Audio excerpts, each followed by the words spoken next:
I want you to picture something with me. Picture yourself standing on the marble steps of a house you poured 12 years of your life into. A house where you hosted charity galas, where you laughed with friends who weren't really friends, where you slept next to a man who stopped seeing you years before he asked for the divorce. Now picture yourself holding 2 suitcases. Everything you own condensed into luggage you bought on sale because your credit cards were frozen 3 weeks ago. That was me.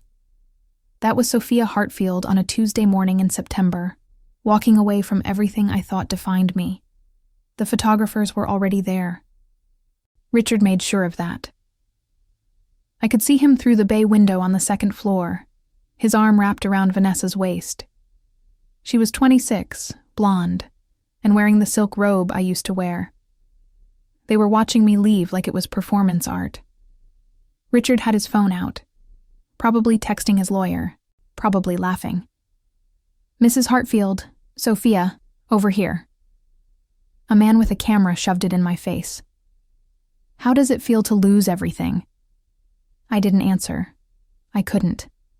My throat was raw from crying the night before, and if I opened my mouth, I was afraid I'd scream. So I kept walking, my heels clicking against the stone driveway, my hands shaking so badly I nearly dropped my suitcase twice. "Sources say your husband's legal team destroyed you in court. Is that true? Sophia, did you sign a prenup? Is it true you're homeless?" That last one made me stop. Not homeless. Not yet. I had a motel room booked in Newark for the next week. After that, I had no idea. My parents wouldn't take my calls. My sister Diane told me I made my bed and hung up before I could ask her for help. My friends, Richard's friends really, had all vanished the moment the divorce papers were filed. I turned back one last time. Richard was still watching. He raised his coffee mug in a mock toast. Vanessa laughed, her hand on his chest, and I felt something inside me crack so deeply I wasn't sure I'd ever be whole again. I got into the Uber. The driver didn't say anything. He probably recognized me from the headlines. "Socialite left with nothing, the fall of Sophia Hartfield." That was yesterday's New York Post. Today's would probably be worse. The motel in Newark smelled like disinfectant and desperation. The bedspread had a cigarette burn in the corner. The wallpaper was peeling. I sat on the edge of the bed, staring at my reflection in the mirror above the dresser. I looked hollow. I looked like a woman who'd forgotten how to be a person. I was 38 years old, and I had nothing. No money, no home, no career. I'd given up my marketing job when Richard insisted his wife shouldn't work. No dignity, just 2 suitcases and a shattered sense of self. I spent the first 2 days in that room crying. I didn't eat. I barely slept. I kept replaying the divorce proceedings in my head, the way Richard's lawyer painted me as a gold digger, a manipulator, someone who contributed nothing to the marriage. The judge believed every word. I walked away with nothing, not even alimony. Richard's team had been too thorough. On the 3rd day, I forced myself to shower, to eat a granola bar from the vending machine downstairs, to think about what came next. I had no answers, but I knew I couldn't stay in that room forever. That's when she appeared. I was sitting in the motel parking lot, staring at my phone, debating whether to call my father one more time, when a black Mercedes pulled up next to me. The window rolled down, and a woman in her 50s, elegant and composed, leaned out. "Excuse me," she said. Her voice was smooth, professional. "Are you Sophia Hartfield?" I froze. My first thought was reporter. My second was process server. I didn't answer. "I'm not here to hurt you," she continued. "My name is Clara Mendez. I'm an attorney. I've been looking for you for 3 days. I don't have money for a lawyer," I said flatly, "and I'm not signing anything else. I'm not here about the divorce." She opened her car door and stepped out. She wore a charcoal suit, heels that probably cost more than my motel room, and carried a leather briefcase. "I'm here about your great uncle, Samuel Hartfield." I blinked. Samuel. I hadn't thought about him in years. He was my grandfather's brother, estranged from the family decades ago. I met him once, maybe twice, at family gatherings when I was a child. He was quiet, intense, the kind of man who watched everyone from the corner of the room. I remembered my father saying Samuel was difficult and resentful. That was all I knew.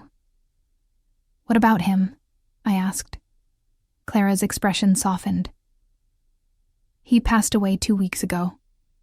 And he left you everything." The words didn't make sense. I stared at her, waiting for the punchline. "Everything," she repeated. "His mansion in Manhattan, his collection of vintage cars, his investment portfolio. His estate is valued at $60 million, Sophia, and it's yours." I laughed. I actually laughed. It was a bitter, broken sound. "That's not possible. I barely knew him." "He knew you." Clara reached into her briefcase and pulled out a folder. "He's been watching you for years. He knew about your marriage, your divorce. He knew what Richard did to you. And he wanted you to have a second chance." My hands were shaking again. I took the folder, opened it, and saw documents with my name. Legal papers, deeds, account statements with numbers I couldn't process. "This is real?" I whispered. "It's real." For the first time in weeks, I felt something other than despair. Hope. Fragile, terrifying hope. "There's a condition," Clara said. Of course there was. "You have to live in the mansion for 6 months, alone. You can't sell anything during that time. And at the end of the 6 months, if you've honored the terms, the estate becomes yours in full." "That's it?" I asked. It seemed too easy. Clara hesitated. "There's more, but I'll explain everything once you're settled. The important thing is that you accept." "Do you?" I looked at her, at the folder in my hands, at the motel behind me with its peeling paint and broken dreams. "Yes," I said. "I accept." The mansion was in the Upper East Side, tucked away on a tree-lined street that felt frozen in time. It was massive, 4 stories of dark brick and iron gates, with windows that looked like eyes watching the world pass by. Clara handed me the keys and told me she'd be in touch. I stood on the front steps for a long time before I went inside. The interior was dim, heavy with the smell of old wood and closed rooms. The furniture was covered in white sheets, like ghosts waiting to be uncovered. The floors were marble, the ceilings impossibly high. There were paintings on the walls, expensive ones, and a chandelier in the foyer that caught the afternoon light and scattered it across the room. It was beautiful, and it was terrifying. I walked through the room slowly, my footsteps echoing. The kitchen was enormous, untouched. The library was filled with books I'd never read. The master bedroom had a 4-poster bed and a view of the city skyline. I sat on the bed and cried again. But this time, it wasn't despair. It was disbelief, gratitude, confusion. Why me? I found the answer an hour later, in the study on the 3rd floor. There was a desk by the window, and on it, a sealed envelope with my name written in elegant script. I opened it with trembling hands. Inside was a letter. "Sophia, you don't know me." "Not really. But I've known you your entire life. I've watched you grow into a woman of grace and strength, even when the people around you tried to diminish you. I've watched you endure a marriage that should have broken you. I've watched you survive a family that never deserved you. You're reading this because I'm gone, and because I want you to have what I built, not because you need saving, but because you deserve a foundation to rebuild on. But I need you to understand something. This inheritance isn't just money. It's a test. The people who hurt you, who ignored you, who took you for granted, they will come for this. They will try to take it from you. They will try to break you again. When they do, You'll have to decide who you really are. You were always stronger than they told you. I hope you remember that. Samuel. I read the letter 3 times. My chest felt tight, my vision blurred with tears. He'd been watching me all those years, and he'd seen something in me that no one else had. I folded the letter carefully and placed it back on the desk. Then I stood, walked to the window, and looked out at the city below. For the first time in months, I didn't feel like I was drowning. I felt like I was standing on the edge of something new, something dangerous, something mine. And I had no idea what was coming next. The first week in the mansion was silent, painfully, beautifully silent. I walked through the rooms like a stranger learning a new language. I uncovered furniture, opened curtains, let light pour into spaces that had been dark for too long. I found a closet full of women's clothing in the guest room. Designer pieces from the 40s and 50s, perfectly preserved. Samuel's mother's things, maybe. Or a lover's. I didn't know. But they fit me almost perfectly. And I wore them because my own clothes felt like costumes from a life I no longer recognized. I slept in the master bedroom. I cooked simple meals in the enormous kitchen. I read books from the library. I avoided mirrors because every time I looked at myself, I saw someone I was still learning to be. But the silence didn't last. On day 8, the doorbell rang. I wasn't expecting anyone. Clara had told me she'd check in after 2 weeks. I walked to the front door slowly, my heart already racing with an instinct I couldn't name. Through the peephole, I saw my sister, Diane. She was standing on the steps in a cream-colored coat, her hair perfectly styled, her expression carefully neutral. She looked like she'd come from brunch. She looked like she belonged in this neighborhood. I opened the door. "Sophia," she said, her voice soft, almost fragile. "Oh my God, Sophia." Before I could respond, she threw her arms around me.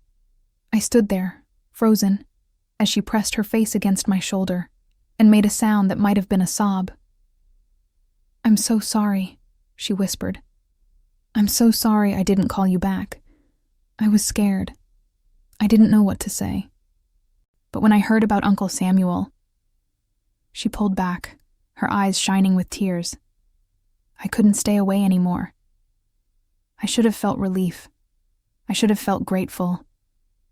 But all I felt was cold suspicion settling in my chest like ice. "How did you know where I was?" I asked. Diane blinked. "What?" "I didn't tell anyone I was here. Clara said the inheritance was private. So how did you know?" Her face shifted, just slightly. The tears were still there, but something behind them hardened. "I called Clara's office," she said. "I told them I was your sister, that I needed to find you. They gave me the address." That was a lie. Clara wouldn't give out my location. But I didn't say that. I just stepped back and let Diane inside. She walked through the foyer slowly, her eyes taking in everything. The chandelier, the paintings, the marble floors. She ran her fingers along the banister of the staircase. "This place is incredible," she said. "I can't believe Uncle Samuel had all this." "You never met him," I said. "Neither did you." "Not really." She turned to me, her expression careful. "But family is family, right? And he clearly wanted to take care of us. He left it to me, Diane, not us." Her smile faltered. "Of course. I didn't mean..." She laughed lightly, like I'd misunderstood her. "I'm just saying, it's amazing that you have this now. After everything with Richard. It's like fate, you know?" I didn't answer. I walked into the living room, and she followed. "So what are you going to do with it?" she asked, sitting down on the sofa like she lived here. "Are you going to sell? You could get so much money for this place. You could travel, start over somewhere new." "I can't sell, not for 6 months." "Why not?" I hesitated. I hadn't told anyone about the conditions of the will. But Diane was my sister, and part of me, the part that still remembered us as children, playing in the backyard, sharing secrets, wanted to trust her. "It's part of the inheritance terms," I said. "I have to live here for 6 months, alone. If I break the conditions, I lose everything." Diane's eyes widened. "That's insane. Why would he do that?" "I don't know." She leaned forward, her voice dropping. "Sophia, you have to be careful. People are going to come after this. Lawyers, distant relatives, people claiming Samuel owed them money. You need to protect yourself. I have Clara. Clara's just a lawyer. She doesn't care about you. Not like I do." Diane reached out and took my hand. Her skin was warm, her grip tight. "You need family right now. Let me help you." "Help me how?" "I don't know. Whatever you need. I can stay here with you, keep you company, make sure you're safe."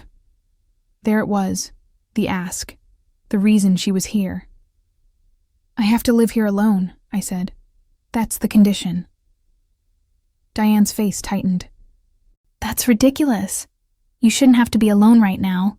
You've been through so much." "I'll be fine. Sophia, I'll be fine." She stared at me for a long moment. Then she stood, smoothing her coat. "Okay," she said.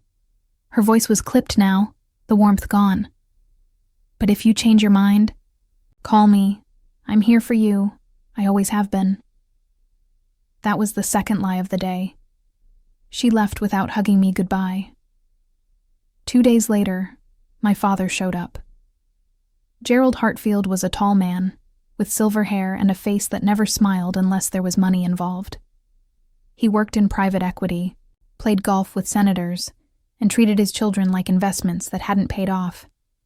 I hadn't seen him since the divorce. He didn't come to court, didn't call, didn't send a card. But he was standing on my doorstep now, holding a bottle of expensive scotch. "Sophia," he said, "may I come in?" I should have said no. But I was raised to be polite, to accommodate, to say yes, even when every instinct screamed otherwise. I let him in. He walked through the mansion the same way Diane had, his eyes cataloging value. He stopped in front of a painting in the hallway, an original Monet I'd learned from the inventory Clara left me.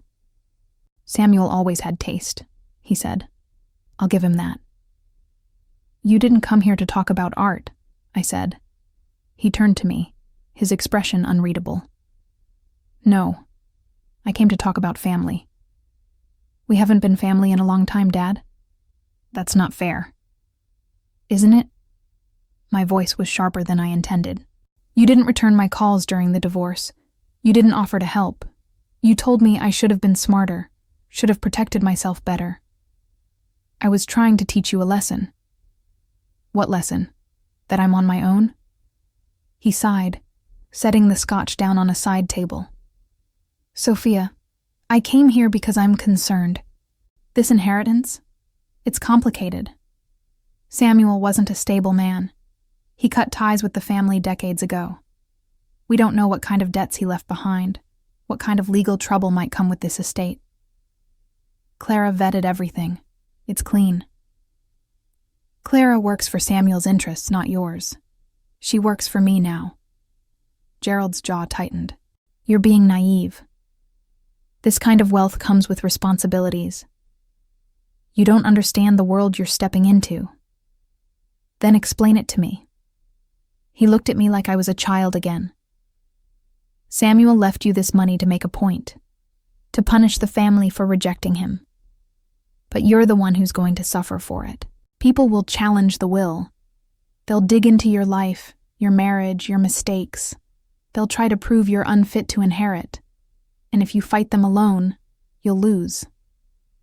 So what do you want me to do? Let me help you. Let me bring in my legal team.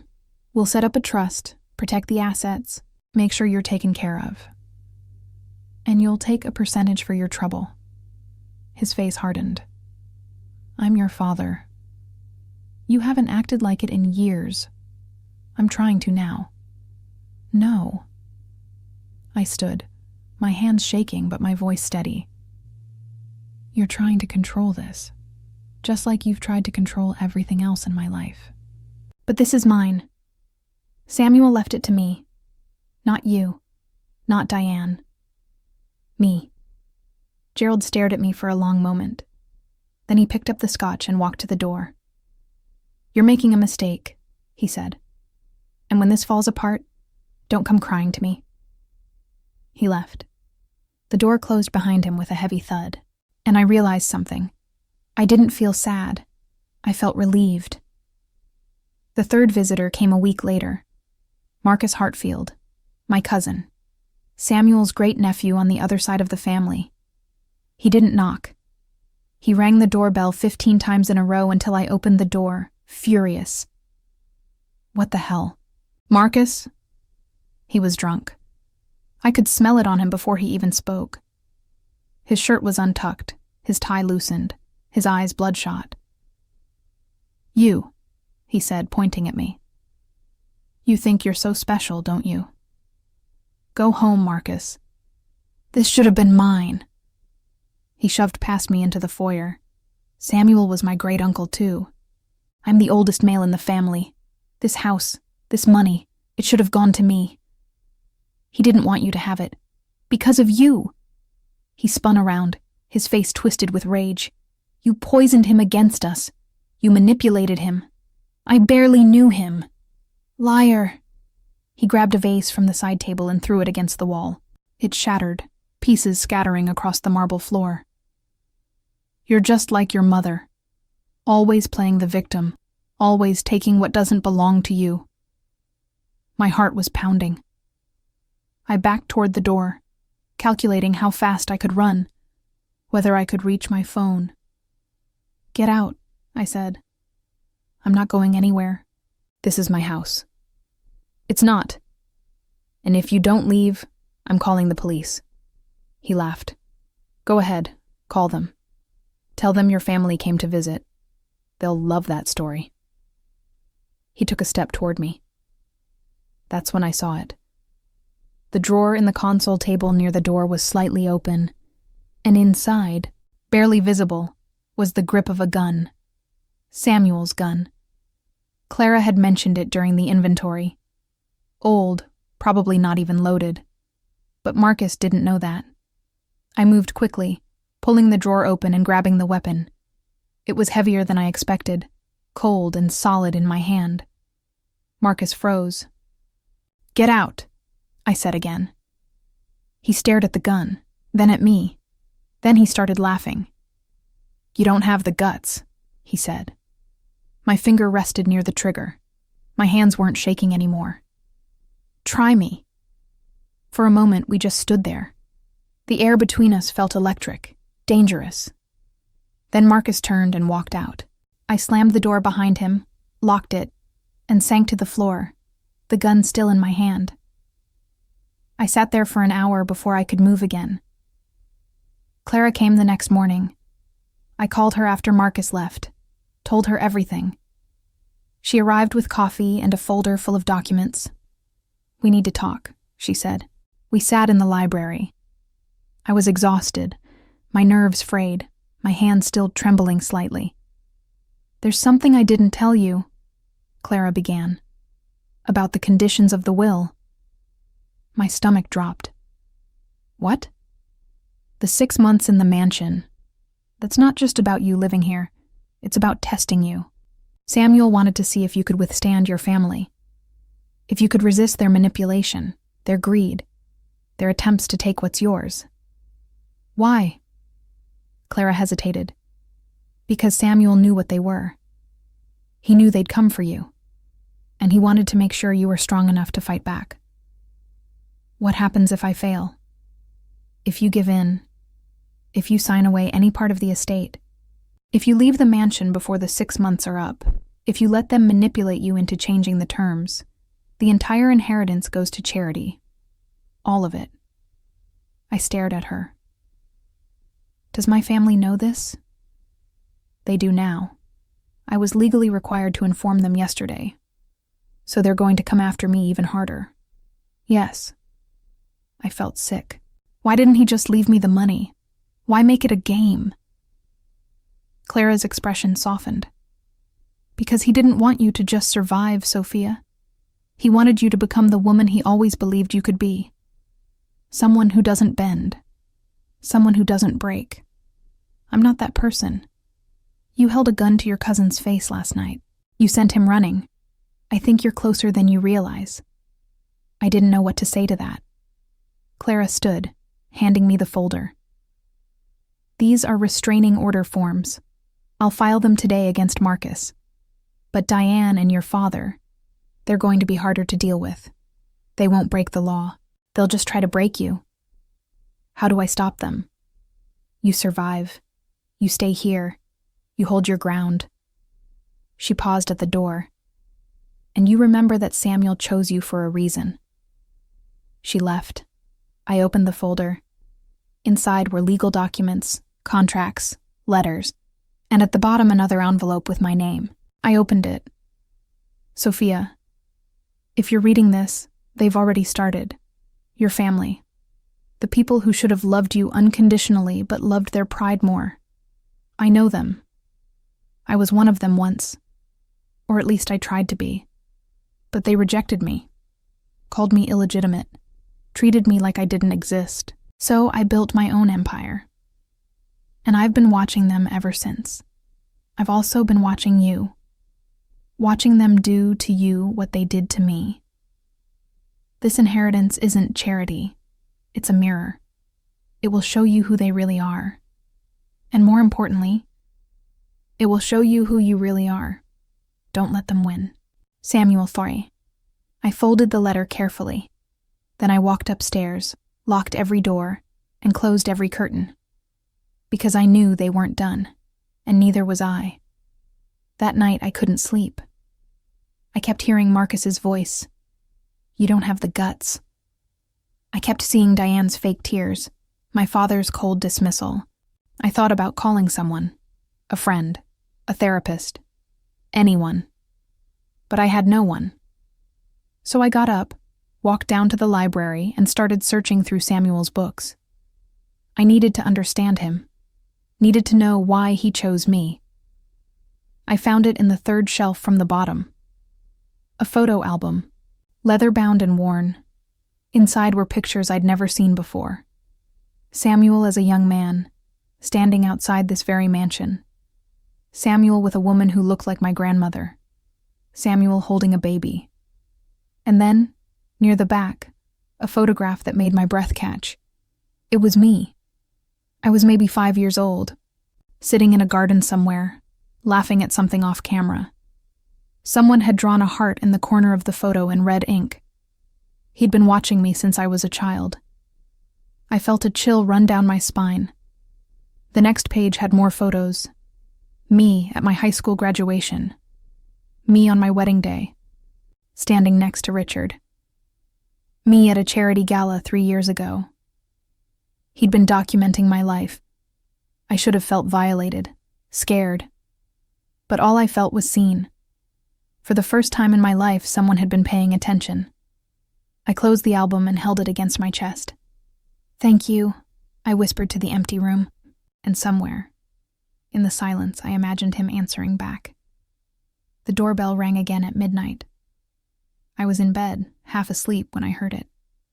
A single sharp ring. I got up, walked to the window, and looked down at the front steps. No one was there. But on the doorstep, illuminated by the porch light, was a single white envelope.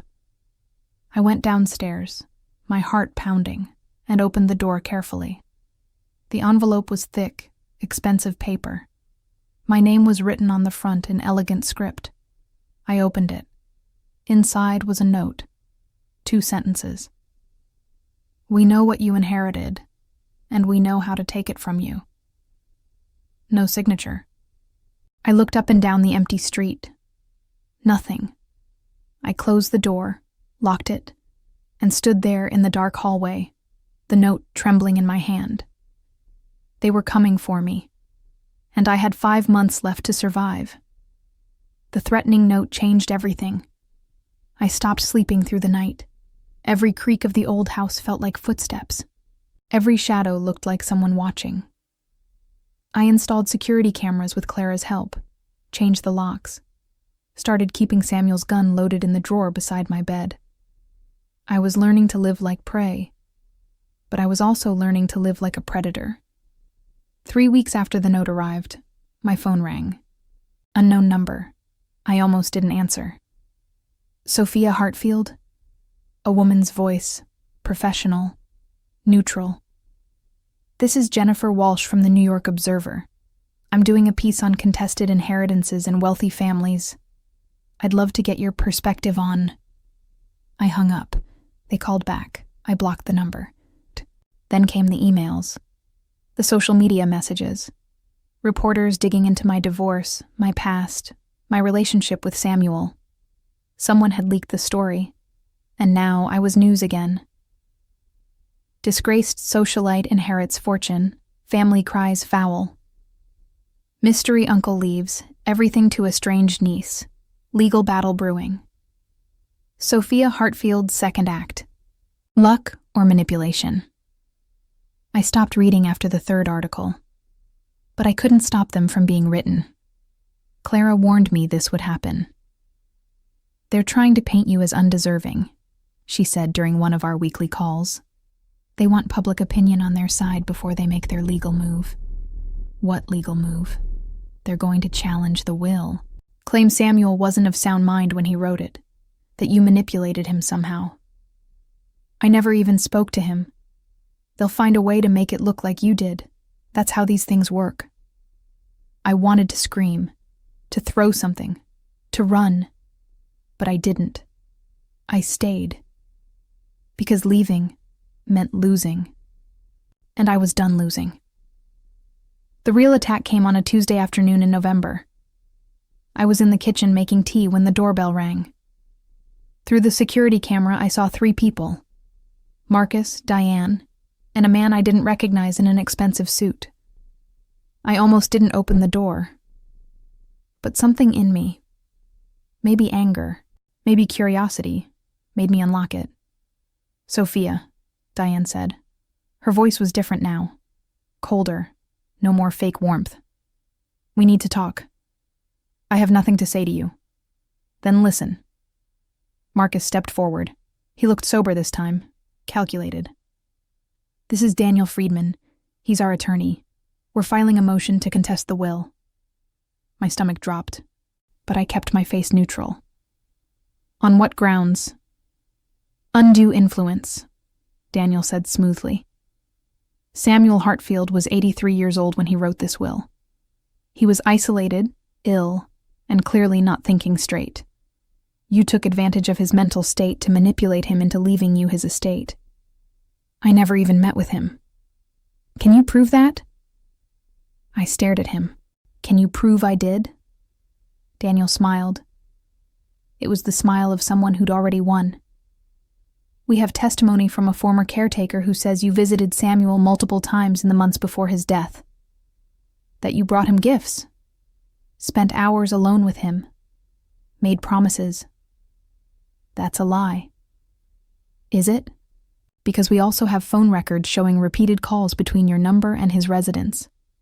My heart was pounding. I never called him. Then how do you explain the records? I couldn't, because I didn't know what records he was talking about. But I knew they were fabricated. They had to be. Diane stepped forward, her expression almost pitying. Sophia, this doesn't have to be ugly. We're willing to settle. You keep the mansion, 20% of the liquid assets. We split the rest. Everyone walks away happy. I'm not giving you anything. Then we'll take everything. Marcus's voice was low, threatening. We have lawyers. We have money. We have time. You think you can fight us?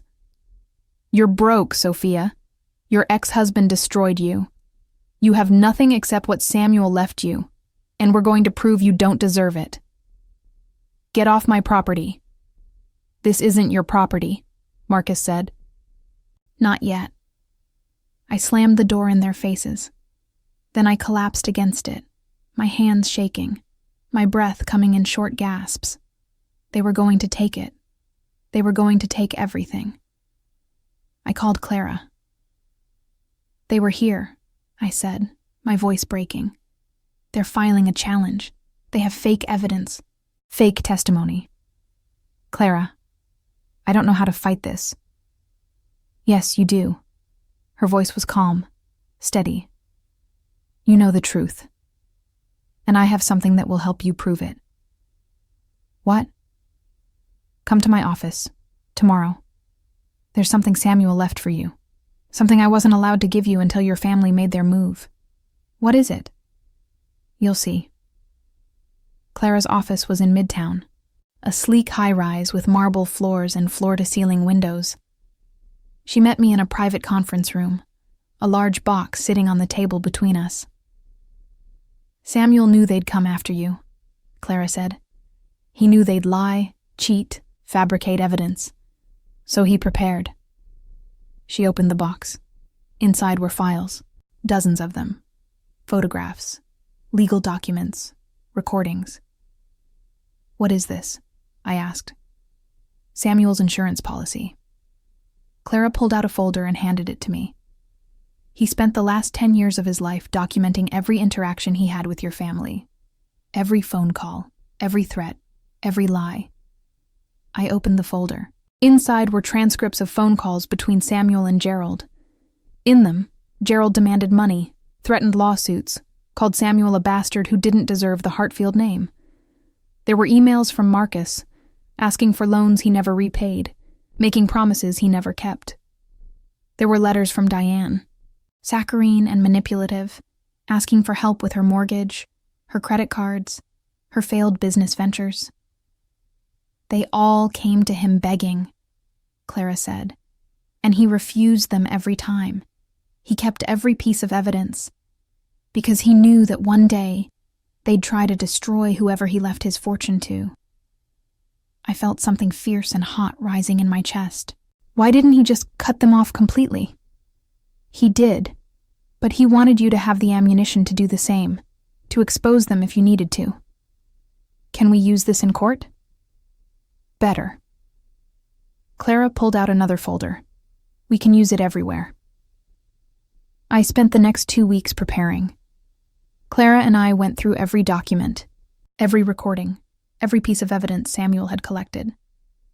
We built a case not just for the will's validity, but for my family's complete moral bankruptcy. And then we went public. I called a press conference. Clara advised against it, said it was risky, but I didn't care anymore. I was done hiding. The room was packed.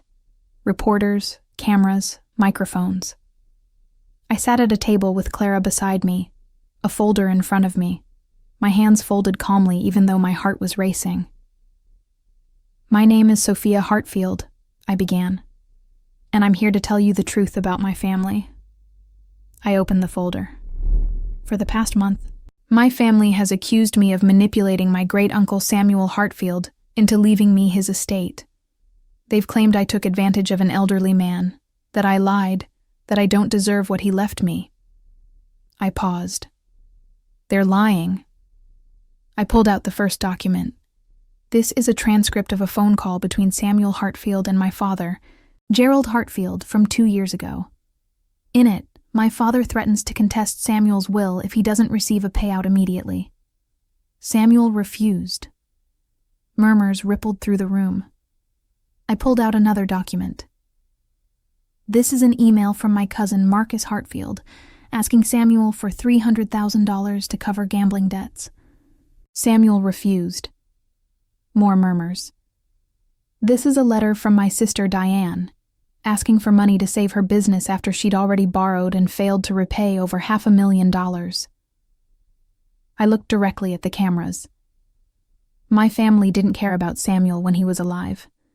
They saw him as a wallet, a resource, and when he refused to fund their failures, they abandoned him. I pulled out the final document. This is Samuel's will.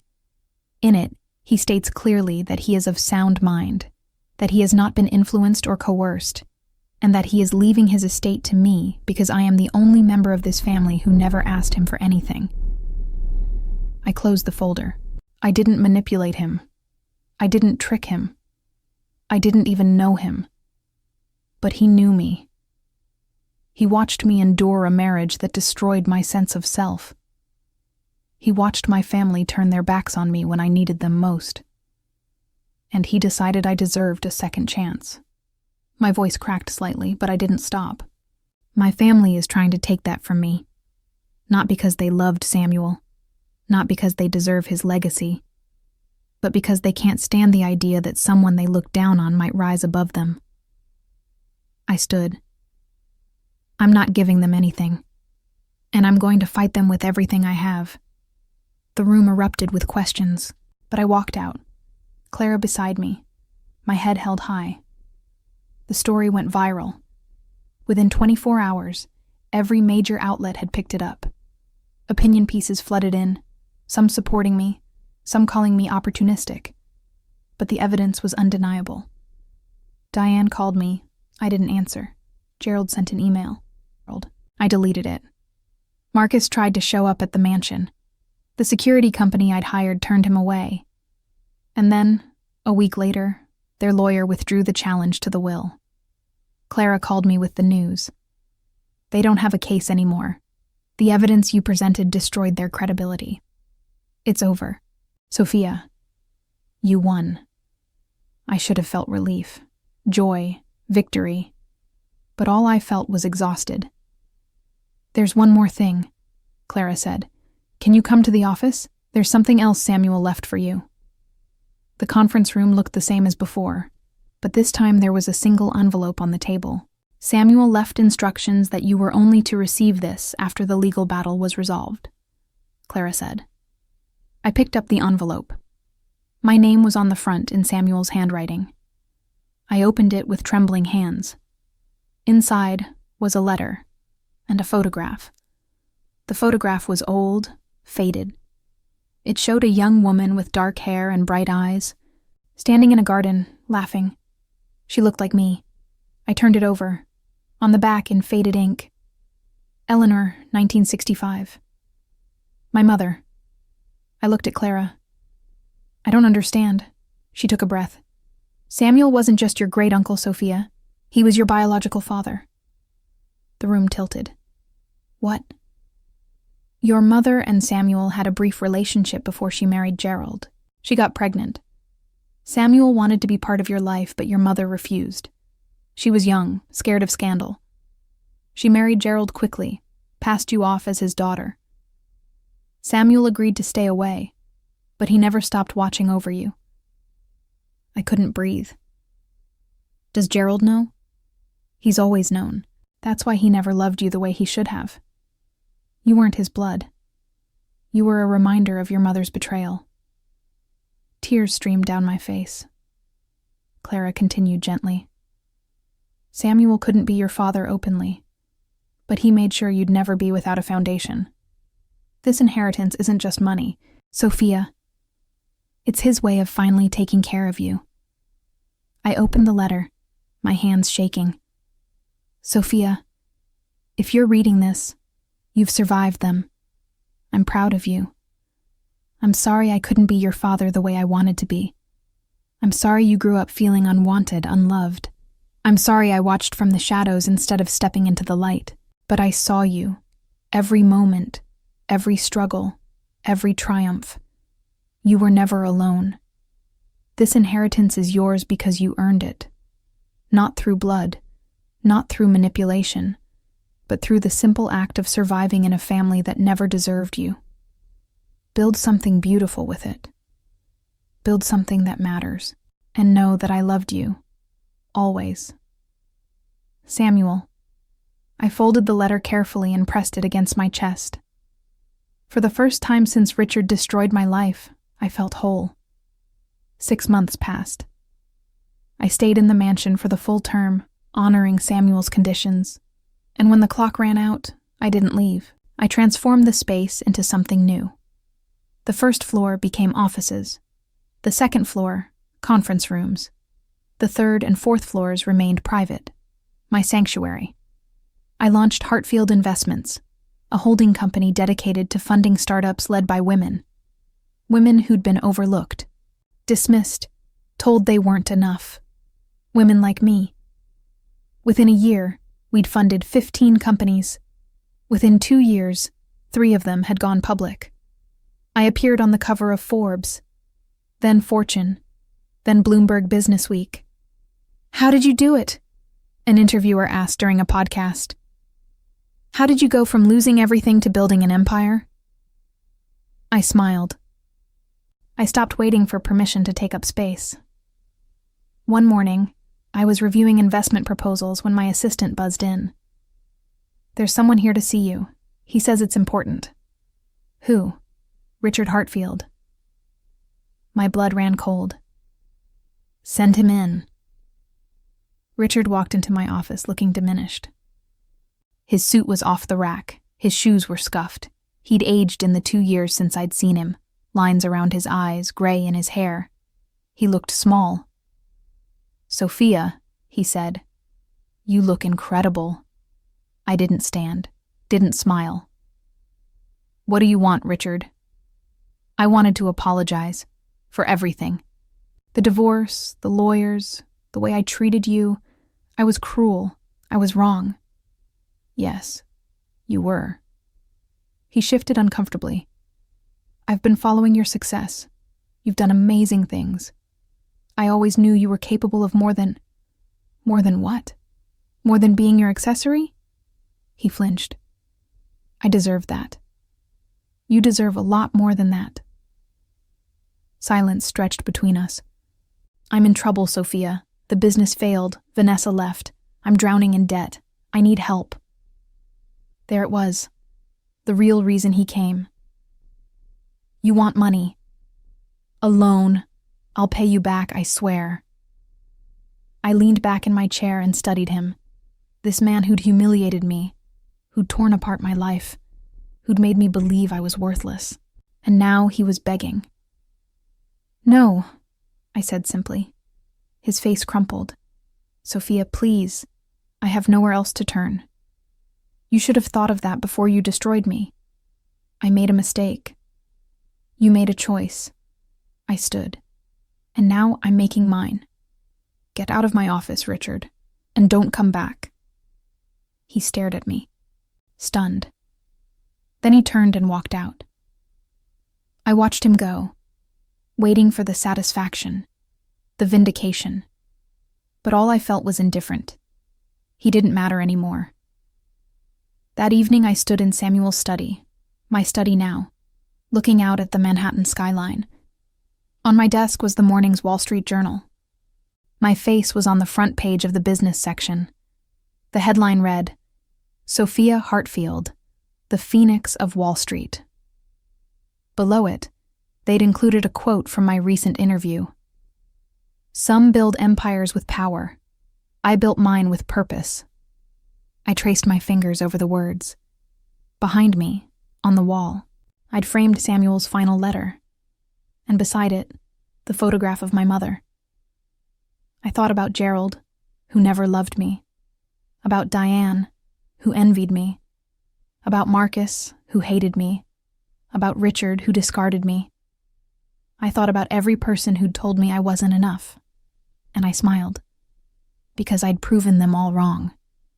Not by becoming like them, not by taking revenge, but by building something they could never touch.